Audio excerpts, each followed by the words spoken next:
Back in August of 2018, a man got on TV and pleaded for his pregnant wife and two little girls to come home safely.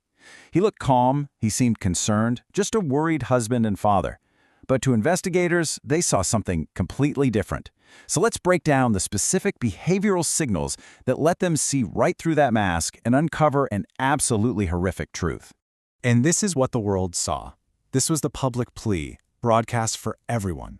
A request that sounded so heartfelt, but in reality was a chilling performance. You see, for the investigators, their job wasn't just finding a missing family. It was deconstructing this very performance piece by piece. So, to really get how the deception worked, we first have to understand the illusion he was trying so hard to protect. On the surface, this family looked like the suburban dream. But as we all know, the image people present to the world, well, it's often a very carefully curated story. And the story they were telling? It looked perfect. I mean, you look at their social media and it's just filled with smiling kids, fun family vacations, big birthday parties. They even had a recent announcement for a third child on the way. It was this picture of a happy, thriving family, an image that made what was really happening all the more shocking. But, behind that perfect social media facade, the pressure was seriously building. Financial stress, emotional distance, it was all creating this intense, invisible trap. And this is really where the motive starts to come into focus.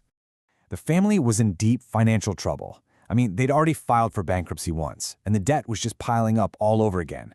Credit cards, a huge mortgage, medical bills. Now look, money problems don't make someone a murderer, of course not. But they can add this unbearable layer of weight, making someone feel like their whole life is a prison they can't escape.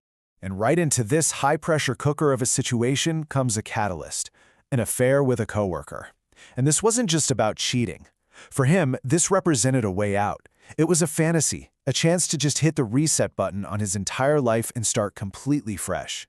So this created a completely impossible conflict inside his head. On one side, you have this fantasy of a new future, one with freedom, admiration, a total clean slate. And on the other side, the reality of his family. Another baby on the way, financial ruin staring him in the face, and the massive cost of a divorce. He was literally caught between the life he wanted and the life he had. Okay, let's get into it, because this is where the behavioral analysis really kicks into high gear. From the very moment the police showed up, his carefully built mask started to show these tiny cracks, and trained eyes knew exactly what they were looking for. So picture this. Officers arrive at his house to investigate a missing persons report for his entire family, and his demeanor is an immediate red flag. There's no panic, no frantic energy. He was polite, his tone was completely flat, his body language was stiff. It was just an unnervingly controlled response to what should be an absolutely chaotic situation. And this slide just lays it out so clearly. It shows the massive gap between what investigators expect to see from a terrified parent and what they actually saw from him. Instead of panic, they got politeness. Instead of frantic questions about where his family could be, he gave passive responses. It seemed like he was more focused on managing the situation and how he looked, not on actually finding them. The first real break in that calm exterior came when the neighbor showed him some security footage. The camera caught him backing his truck up to the garage early that morning, something he didn't usually do. And as he's watching this objective, undeniable piece of evidence, his body just betrays him. His hands go up to his head, he starts to rock back and forth a little, and his whole breathing pattern changes. The mask was definitely slipping. Okay, so the investigators have every reason to be suspicious now, and they move in to apply direct pressure, to systematically just take his story apart. And they use a classic tool to do it, the polygraph. And the confrontation was so methodical. First, they asked direct questions about his wife and kids. Second, the machine lights up, indicating deception. Then the investigator delivers that critical line, "I don't think you passed." Now think about it. An innocent person would probably explode with anger, with fear, with total indignation. His response? Nothing. Just complete silence. And in that room, that silence was deafening. So when he finally does start talking, it's not the truth. He gives them a partial confession, a twisted story where he claims his wife had hurt the children, and he'd killed her in a fit of rage. This wasn't the truth, but it was a calculated lie. It was designed to paint himself as a victim, a reactor, not a cold-blooded planner, a last-ditch effort to minimize his own guilt. So what's the crucial point here? All of these behavioral clues, the weird calmness, the lack of any real emotion, the silence when he was accused, they all pointed to one central psychological trait. And it's called emotional disconnection.